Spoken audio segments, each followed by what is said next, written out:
Welcome to the Everyday Guy podcast. I am your host, Rudy Marquez. This is episode 22. I don't love them, but I'm comfortable. I'm excited to share a funny ass story before we jump into the main segment, though. Dude, I'm like, what am I, like 7 or 8 years old, and I'm hanging out. I can't remember if my buddy was there, but I'm hanging out around the corner from my parents' house, and I'm hanging out with my older brother, who was 16, 17 at the time, and his little friend that he'd always hang out with, Little Hector. And Hector was an idiot. Hector's always been an idiot. One time he just got dumped off in front of his house in the gutter by Whittier PD because he just mouths off. One time they went to Mexico, and my brother comes out of the pisser and Hector's rolling around with the cops. Idiot. Hector's just wild, right? So him and Hector are hanging out, and I don't know what the hell they're talking about. I don't know what the heck they've been doing, but they work up the courage to, well, I mean, I don't know if it was courage on Hector's end, but it was courage on my brother's end to think that my brother, he's shorter than me, so I'm like 5'8" on a good day. He's like 5'5" on a good day, he's a little guy, but he's wide, he's like a box, he's like a square and shit. Same size this way, same size that way. And he's built like a brick shithouse, so he's got no ability to jump. He can jump up and down a curb, possibly, but yeah, he can't jump for shit. And him and Hector, they have their stupid ass little plan, and I don't think I knew anything of it because I don't really remember all of it, but I remember being shocked. So if I was shocked, I probably didn't know what the hell they were gonna do. And so my sister Lisa, she must have been maybe like 23 at the time, and she had a real beater, dude. She had a Honda Civic, like one of those hatchbacks, man. That thing was tiny. I remember being in the back seat, and they had warnings all over, because you're gonna die if you get hit in that car. You're dead. You're almost dead just being in that car. And I couldn't stand that car. It was horrible. I think it was a one-seater. I don't know. And she used to take me to school in it. God, I hated that freaking car. I hated that car. I still hate that car. I have a problem looking at hatchbacks because of that car. It ruined my whole hatchback life.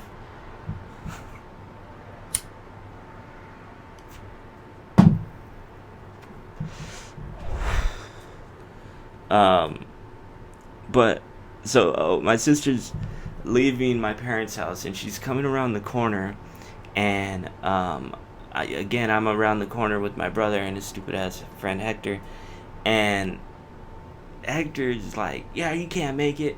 My brother runs, tries to jump over my sister's car as she's driving, unknown to her. She had no idea what the fuck they were gonna do, and he doesn't make it, slams right through the windshield, like tries to bail at the last minute, turns his back, boom, crashes into the windshield. Into it, dude. Into it. He folded up like a fucking beach chair, dude. In there, dude. He's going, ah.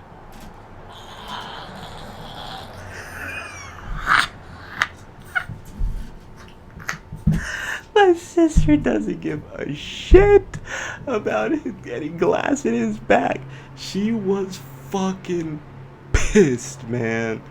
Ooh, was she mad. And I remember her storming off, dude, like hitting the corner, coming back around the corner and going to my parents' house, dude, and telling my dad. Oh, man. So, before she leaves, he's in the windshield, right? And stupid Hector's like, oh my god, Philip, let me... let me help you up, Philip. And he's wiping the glass off my brother's back and shit, dude. These were old ass cars, dude. They didn't have the cool glass at all. Like, stays together and shit. Nah, that shit just broke like a fucking regular glass cup. And that shit was stuck in my brother's back, dude. And little fucking hi, Philip, I am so sorry. Oh shit, dog, I was fucking dying. And I don't know what the hell they were thinking that day or what they were doing. I know they used to huff around that time and like huff spray paint. I don't know what that shit does to you if it makes you act wild like that, but I know it's nothing good for you and that shit kills your brain cells. I know that. So those two, man, those two are fucking hilarious, dude. Uh, but yeah, that's my little story about Philip and Little Hector. Little Hector's an idiot, dude. Idiot Philip. And I'm not trying to make fun of people with accents, dog, but that dude had a funny accent. He talked like De La Hoya and Tyson. He's a weird dude too, man. A weird dude, and he mouths off when he gets liquored up, and he you know he can't handle his own. He can't fight for shit. You know, he's like 5'4", 135 pounds of that raw, just carne asada, dude. That's it. Just flabs of meat on this man. No muscle, just weird meats. But that's Little Hector. I'll bring him up next time. If I ever get him on the podcast, oh my god. I'll probably have 1 million views, man. This dude is gold.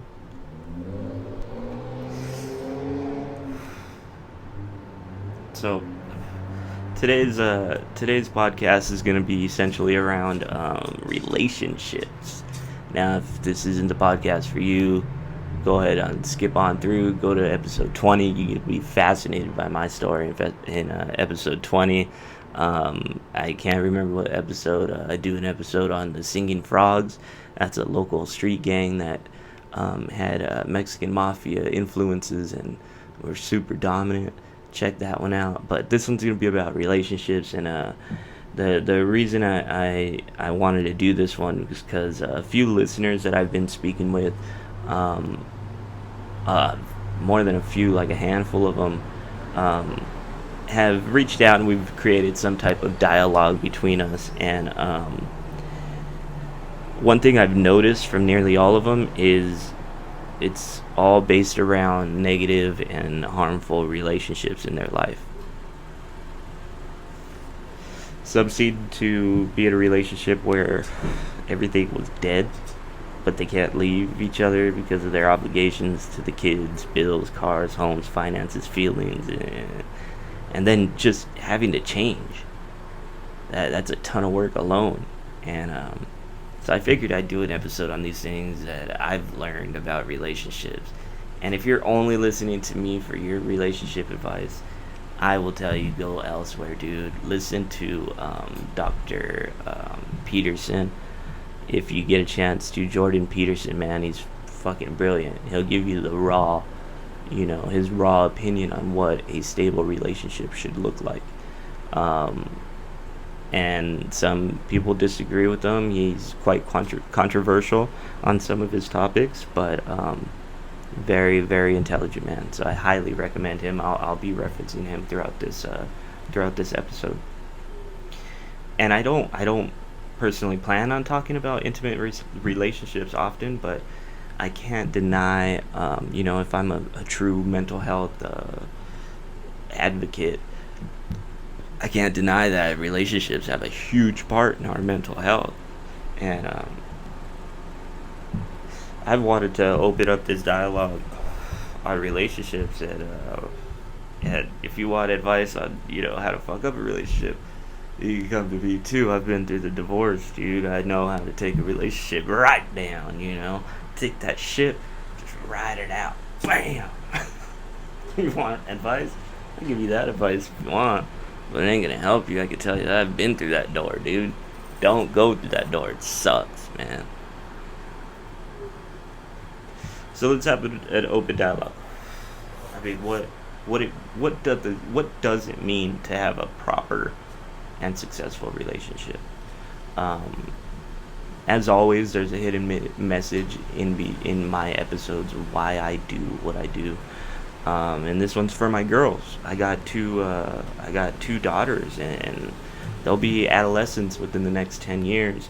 And I need to understand what a successful relationship looks like. Um, so, so I can demonstrate that for my girls, or it's gonna have a real lasting effect, a damaging effect to their personal growth. Um, so I really wanted to kind of base it around why I wanted to talk about this subject is more than just I'm not giving relationship advice on what you should and shouldn't do, and I know everything. I ain't like that. I've been through mine, made mistakes, tons of mistakes, dude, tons of mistakes. But at least I can just share my opinion. If people don't like it, fuck it, go to another podcast. There's like 10 million right now. Um, so relationships, they require two fully capable and fully acceptable people. You have to be accepting of love and pure nurture. Um, and even if you think you might, ask yourself if you truly are, because I don't believe that I understood the importance of true acceptance of love, you know, and if one of you are on the different like on a different page or some shit, and or you got past issues with your ex, like you got feelings for them, your shit's gonna fail, dude. What's done in the dark will always come to light, and that applies to your thoughts too, dude. Eventually, thoughts turn into actions if you don't watch out. Trust me. Excuse me. So, I'd for me it was like a pattern, um, and for me it went from thought to emotion to action. Um, so I think that my partner was going to leave me because she would find someone better, based off my own poor self-esteem, that I am a failure and she's going to catch on to somebody else that's better than me. And eventually, you know, for me, my emotions would show in anger and frustration and pure coldness. Like once my emotions were there, my actions would come out, and I'd be easily frustrated with her, or I'd just be a dick through like snide remarks or sarcasm, and that shit's not healthy. And I don't want that as an example to my daughters on how a proper relationship should be conducted. Um, Unfortunately, my daughters have been through that divorce period with me and my ex, so they've seen the abilities of couples to go from okay happiness to not okay, there's serious issues, and then no comeback. It was just divorce, that's it. So my daughters never got to see, um, us come back together and work things out or work through our issues. So I don't want that to be their image of what life is, that you just get into these things and you don't like them, bounce. Sure, that might work for a lot of things in your life, but relationships, it's terrible. People fall into that serial monogamy where you go from one long relationship to the other with no real gap in between. That shit is harmful, dude. That shit is harmful. I've seen it. And like Dr. Jordan Peterson, he has a great video on YouTube that you guys should all check out. It's called "The Shackles of Marriage." Throughout the video, Dr. Peterson urges the importance of marital permanence, and making sure you guys and gals hold those vows, whatever vows excuse me, whatever vows you guys are gonna make or take, or you guys are working towards, you know, hold them as close to your heart as you possibly can. When I got married back in 2014, and I can't remember what the fuck my vows were, and I can't tell you how long it took me to write them. It couldn't have taken me long. I don't remember putting much effort into them. I didn't remember my vows throughout the relationship, and I completely avoided my true feelings of just depression, loneliness, and hopelessness. Um, so my ex, she got to see the unmedicated, unhinged Rudy. I had a severe depression with bipolar tendencies, and I was drinking like a madman. So she got the brunt of my horrible news. You want to mess up your relationship, ignore your feelings, and then build up animosity toward the person you're becoming. That'll create a lot of fun in your relationship. I'm just kidding. Don't do that shit. Been there, done that. But back to Dr. Peterson. I gotta agree that marital permanence is something you must really hold dear to you. Marriage in this day and age, fucking people dip. I can't say that marriage was such a big factor to me, even though I was married at one point. But I'm working towards it to be a better person and be a better partner, and be everything I can be for that person. Peterson explains it that it's important for you to have some means of communication, and he suggests having at least at the very minimum of 90 minutes of communication per week. 90 minutes, an hour and a half, dude. Just 90 minutes where you two talk about your day, your moods, your feelings, what you guys have seen throughout the week, what makes you happy, what makes you sad, anything, dude. Spend at least an hour and a half talking to your partner. And it'll help. Even if you guys got to do like a date night, do a fucking date night, man. Just make sure you guys leave, whatever issues may be, try not to bring them up during a date night. Make the date night your focus on, like, just enjoying each other. Go have a drink, go out, we're opening up. If not, fuck, play cards or something. Play something you guys will both enjoy, dude. Use this time to get to know, like, your other half, dude. Don't use it to distance yourself. In my past, like, I would constantly distance myself because I couldn't be myself around her. So I'd use every chance to run away from her so I could be by myself with other people and friends and shit. I'd build relationships outside of my own relationship. And some of them would be meaningful and some would just be harmful to me and my already established relationship. Either way, like, I wouldn't focus on how to interact and be a better man to my wife. Instead, I pushed her further away and then blamed the distance for our issues. And much like I said earlier, there's an underlying meaning behind actions, and I didn't want to be with her anymore, but I couldn't separate the feelings of love and comfort. And those two things I just could not comprehend. They were so tangled together and intertwined and woven. It was just too close, and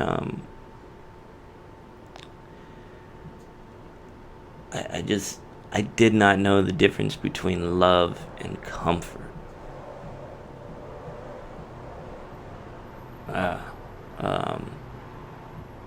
My parents were together, and I had feelings like they might be unhappy or happy, but said maybe I don't need to be happy to be in a functional, stable, two-parent home. Even if I hated myself and the man I became, even if I had thoughts about stepping out on her, that's the fucking truth, man. Even if I had my suspicions on her work relationships or male to female relationships, I was a jealous guy with so many insecurities that I woke up every day thinking today is the day she figures it all out. I would just sit there and be a fucking fortune teller, dude. And I'd put all these questions and energies, out in the world, and that shit all came back to me full circle, dude. And when I thought she'd find a better man, she did. When I hated myself so much, that solidified every feeling I had. I hated the man I became, and I thought I did that all for her. I thought it was okay to be so unhappy when you come home and see your wife. Man, I fucking had it wrong. All wrong. Um, so I thought that comfort was love. Although I did not meet all the requirements of love, um, I was comfortable. And I thought that love was what you had when it brought everything together. But unfortunately, that shit disappeared for us years before the divorce. Um, I thought at that time, I thought love was just a concept, not really a feeling. Boy, was I wrong. I never even took the time to try and truly figure out what love was and what it meant to me. Um, I would run every goddamn chance I had, man. I ran from what I could have found out about love.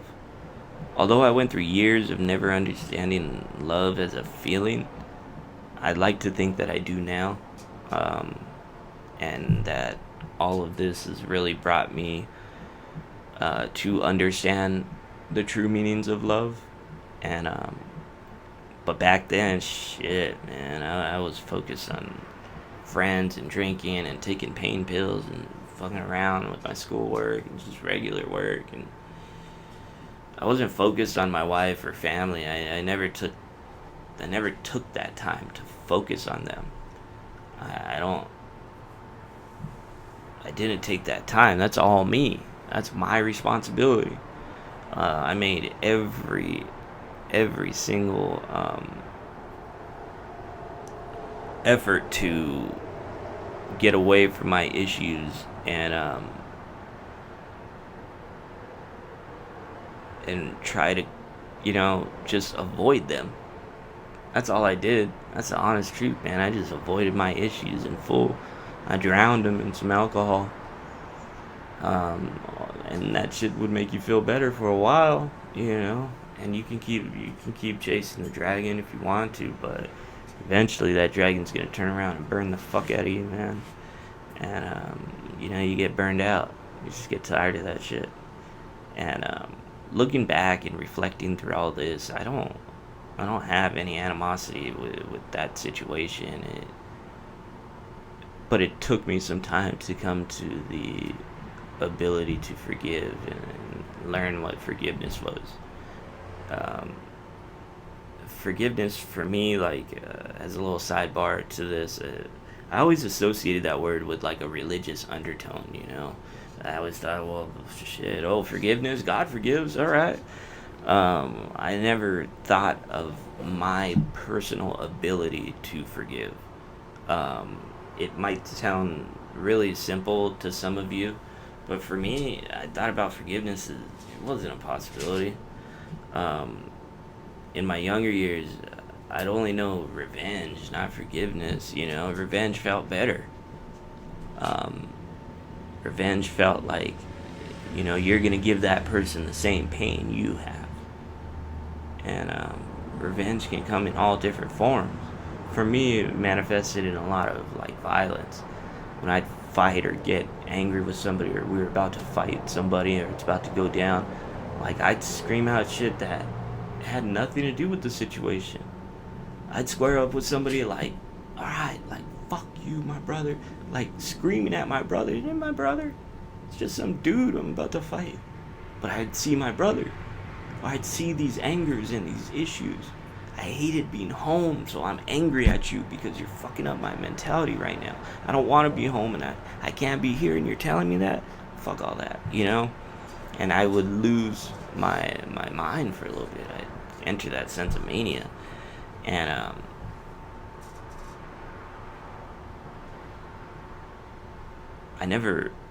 I only went down that revenge path, and forgiveness, like, it was just unattainable for me at that young age. I just couldn't comprehend it. But now, I've forgiven myself and everyone involved in that situation that I brought up. There's no point of holding on to that shit. It'll weigh you down and limit your storage for better moments and better possibility. You gotta clean that shit out of your head and just move past it, far past it. Everyone wants to move on and just say, today's a new day. But yesterday's still in your mind. You can't deny it. So don't run, just face it. Find out if you're in love or if you're just comfortable with that person. And if you're in love with that person, think about what you could do to show them how much you love that person or how much you have love for that person. Even if it's something small, maybe do something they've been asking you to do and just get it done. And if you're comfortable, you gotta ask yourself, is it worth losing out on what the world has to offer just to remain comfortable? Either way, it's your fucking call. All I can do is speak to my experiences and share them with y'all, but what you guys decide to do, that's all you. I've made my bed and I want to make sure that shit is perfect before I lay in it. Some people don't make their bed very well and they just decide to take it as it is and lay in that motherfucker. That's their choice, All I can say is choose wisely. Because life ain't that long, man. And the people in our lives can disappear like that. And it's unfortunate. So make sure if you are in a relationship, love that person. Show that person love. Shit's hard as fuck. Sometimes I want to tell, the person I'm with, man, the things you do for me, but I can't. Like, I don't say those things. I just think them, like, and then she's in her head thinking, ah, damn, this dude doesn't give me shit, doesn't compliment me, doesn't make me feel wanted, And I'd struggle with that shit. Some men are really good at it, and making their women feel like, queens. I don't know if I have that ability, but I'm learning, and I have to. Because I got girls that are, in the next 10 years, they'll be 16 years old, and I gotta be there. But I also gotta be right in the head. I can't just be out running wild and thinking like, oh, I can protect them always. It ain't always gonna be the case. I'm not always gonna be there. They're gonna have to make those decisions, and I want to make sure I empower them to the best of their abilities. So again, choose wisely if you're gonna make any crazy decisions. But thank you, and please make sure you share this with at least one person in your world, a sister, brother, friend, boyfriend, girlfriend, wife, partner, whoever the hell you want, and share it with them. Let me know. I'll give them a shout out if you want. But yeah, I'm grateful. I'll be bringing you guys another episode, and I hope you stay and come back for the next one, or whatever people say. Peace.